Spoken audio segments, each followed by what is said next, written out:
Vaheguru Ji Ka Khalsa, Vaheguru Ji Ki Fateh. Welcome to this segment of Coach Gurbani's a-sabad-a-day, where we will be considering the 18th Pauri of Asa Ki Var on page 472 of the Guru Granth Sahib Ji. And in this Pauri, Babaji is talking about what we call Sutak. Sutak is a very old notion within the Indian context. It is a belief in the Hindu traditions that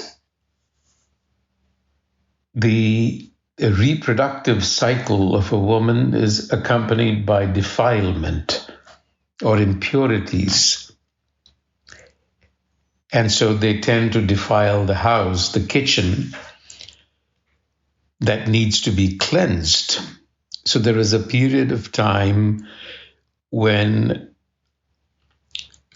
a newborn and the mother are not allowed into the kitchen because of this perceived defilement. Now we've noticed that Baba Nanak has been very sharp in his critique of some of these practices and superstitions that have been fostered by the Pujari class, the Brahmin as we call them, because it stands to their advantage.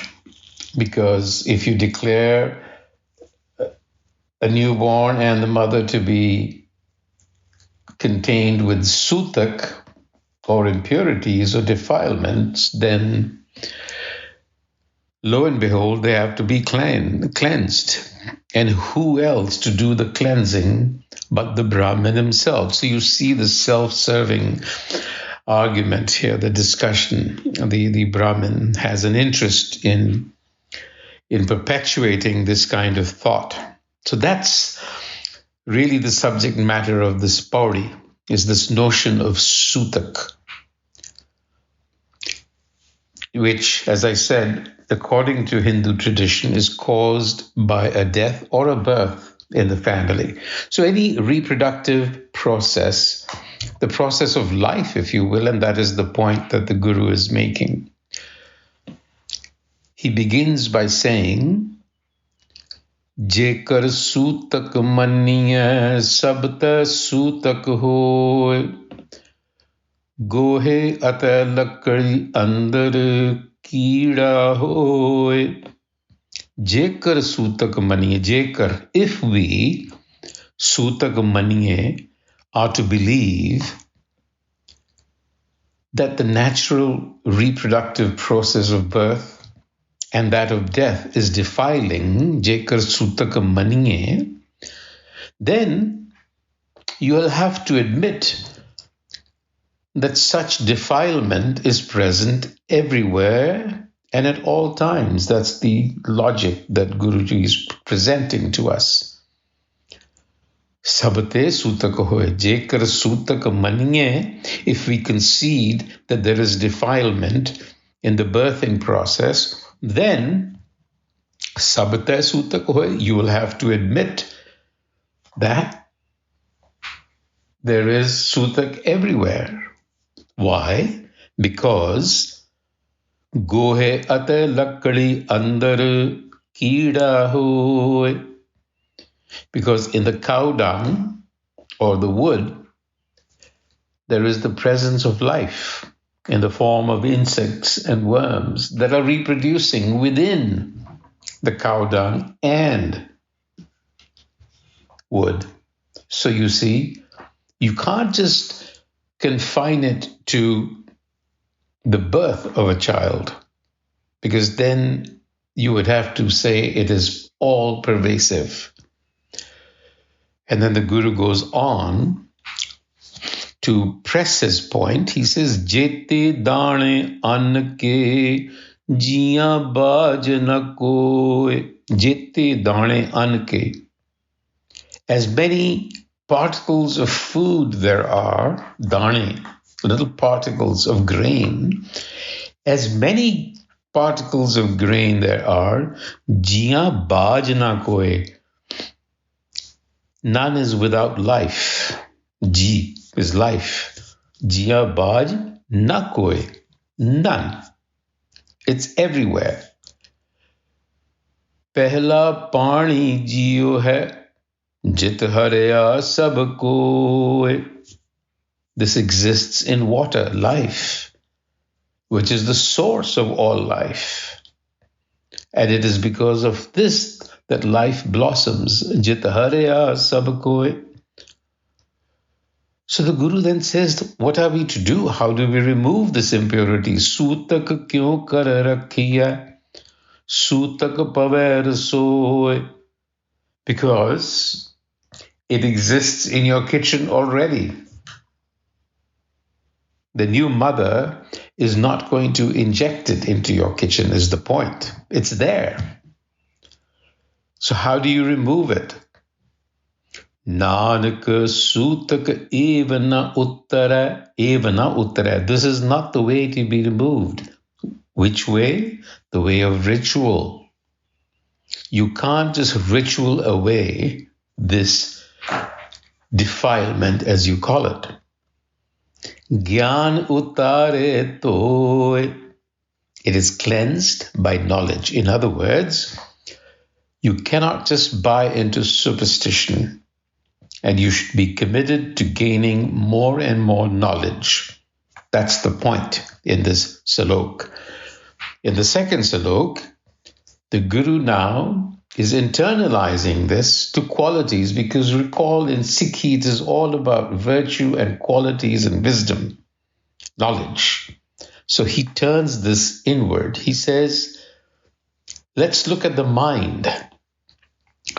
Man ka sutak lobh hai, jehva sutak kood, akhi sutak vekhana, partre par tan roop. So man ka sutak, the greed, lobh hai. Lobh is greed. Greed is the defilement of the mind. It is the mind that is defiled by greed. It is the tongue that is defiled by speaking untruth, deception. That is the defilement that we need to be concerned about. Akhi sutaka vekhana. The defilement of the eyes is to covet, to look at another's wife, another's property, another's belongings. Partre partana roop. Consuming gossip, kanni sutak. Well, slandering. Kanni sutak kan pe lai tabari khai.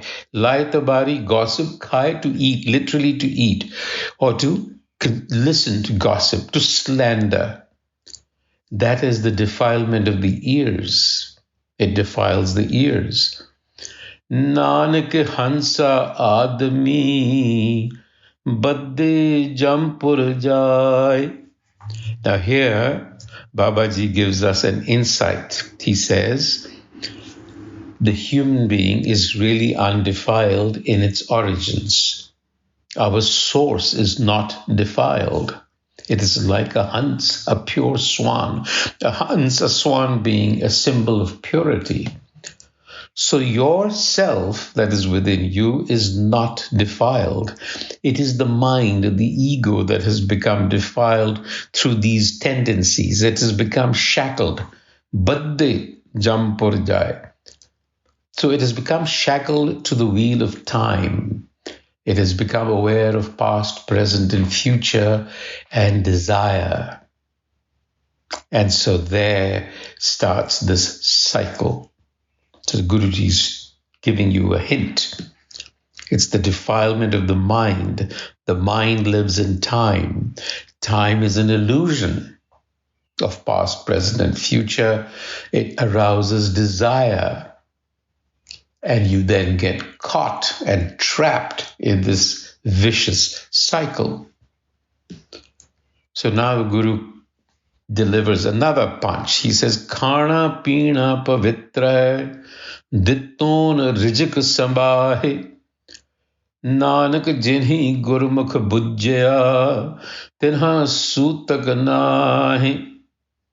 Khana Pina Pavitra hai. Food and water is purifying.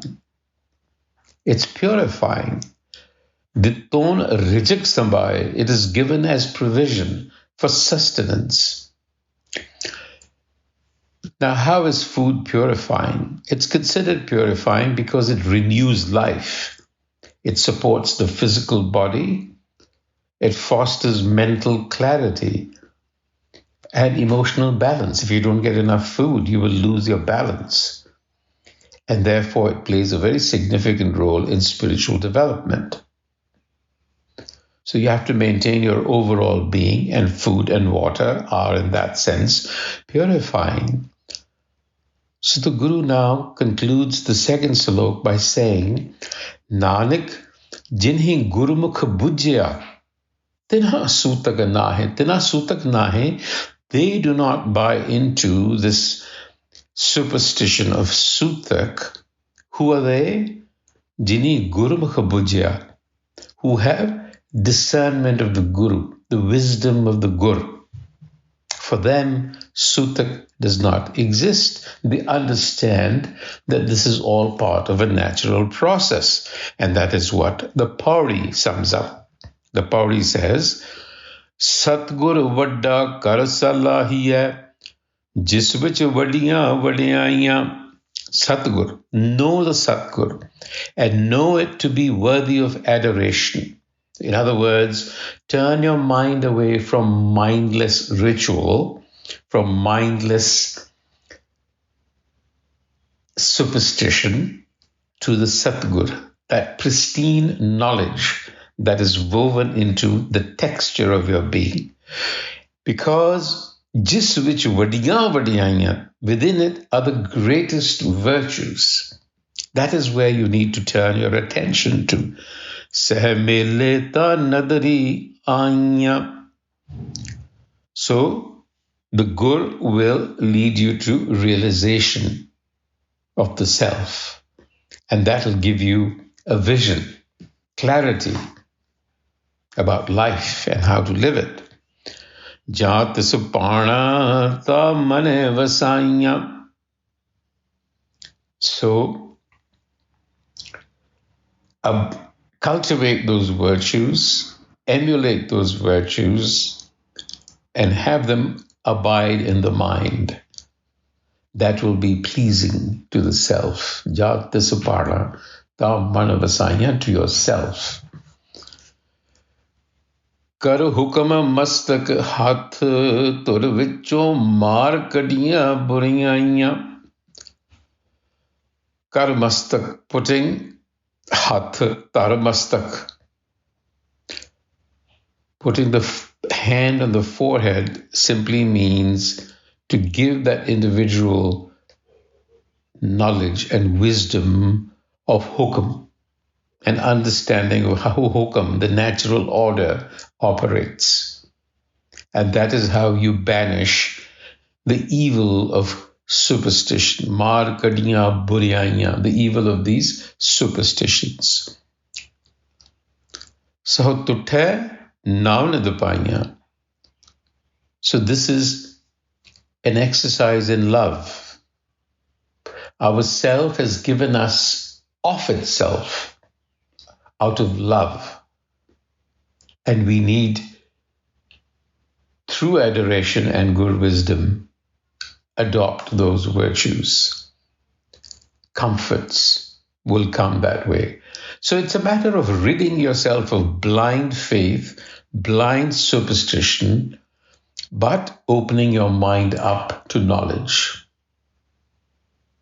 That's the crux of the matter. Waheguru Ji Ka Khalsa, Waheguru Ji Ki Fateh.